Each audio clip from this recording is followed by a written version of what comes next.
À 5 mois de l'élection présidentielle, Victoire Lassny-Dubos a confirmé hier ce qu'elle avait déjà annoncé un an plus tôt sur les antennes de Vox Africa. L'ancienne ministre d'Omar Bongo, ex-militante et cadre du Parti démocratique gabonais, PDG, a officialisé sa candidature à cette élection. À 71 ans, elle en sera à sa deuxième participation. Comme un soldat, comme Tsoréré, je me lève pour livrer une bataille, non contre des humains, mais contre tout le mal qui mine notre société au quotidien, a-t-elle fait savoir. La liste des candidats à la présidence de la République du Gabon s'est rallongée une nouvelle fois ce 7 mars, à Libreville. À l'occasion d'une déclaration, l'ancienne candidate à la présidentielle de 2009, Victoire Lassny-Dubos, a laissé entendre qu'elle prendra part à ce scrutin en tant que candidate indépendante. Elle va retenter sa chance et briguer pour la deuxième fois le fauteuil présidentiel dans le but, a-t-elle indiqué écrire une nouvelle page de notre histoire.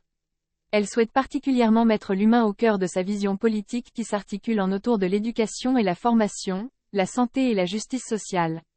Démissionnaire, en 2008, du PDG alors que le président Omar Bongo Ondimba était encore aux affaires, l'ancienne présidente de l'Union des femmes du PDG, UFPDG, n'a pas fait de comeback, comme d'autres hiérarques, dans cette écurie politique depuis son départ.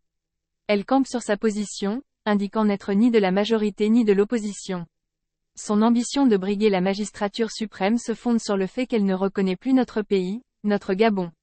Je ne retrouve plus la vision de grandeur qu'avaient les pionniers qui ont œuvré pour bâtir notre République, a-t-elle laissé entendre, non sans souligner qu'il y a nécessité d'écouter un peu plus le peuple gabonais qui n'a de cesse de crier pour plus de justice, de liberté et de dignité.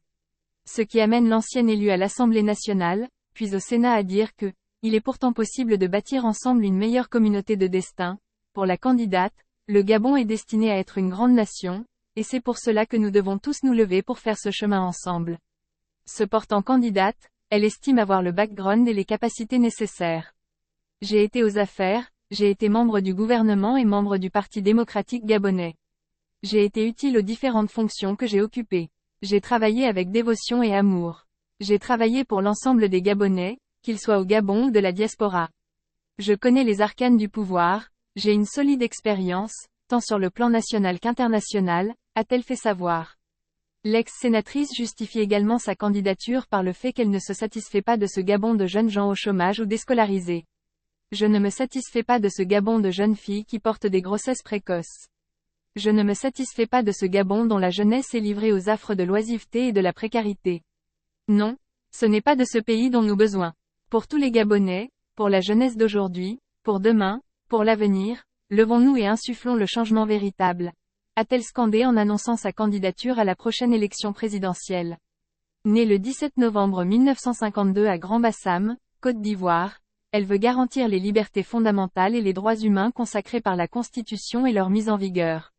Nous avons tous été patients, je dirais même résilients, parce que nous avons attendu un sursaut de compassion et de responsabilité, mais l'égocentrisme affiché, le manque d'amour notoire pour les Gabonais ne nous permettent plus d'avancer, portant nos cercueils pour nous retrouver dans un précipice.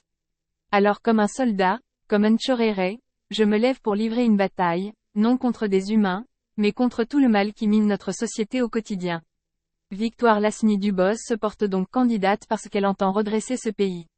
Et pour y parvenir, elle présente 12 points portant notamment sur une économie fondée sur la connaissance, des mesures drastiques pour mettre le pays sur le chemin véritable de sa transformation, un terme au népotisme et à la captation des ressources de l'État, la protection des personnes et les biens afin de construire une vie juste et équitable, la revalorisation de notre système éducatif qui, autrefois, était très apprécié, la jeunesse au cœur des projets politiques.